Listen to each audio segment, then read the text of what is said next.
folks, the world of auditing used to be a boys' club, but women are crashing the party and killing it in this exciting and rewarding field. Women are crushing it in the auditing. They've shown time and again that they can outdo their male counterparts with ease and make remarkable contributions to the industry. From the first black female CPA to the first female partner at Big Four accounting firm, women are breaking down barriers and blazing trails for the next generation of female auditors. So, if you are a woman interested in building a career in finance, here are some tips to get you started.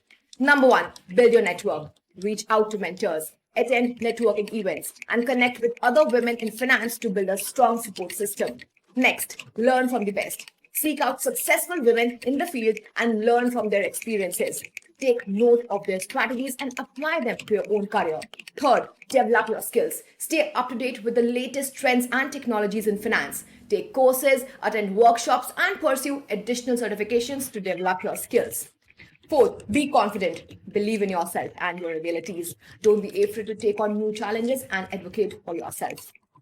With these tips and a lot of hard work, you can follow in the footsteps of these pioneering female auditors and make your own mark in the world of finance.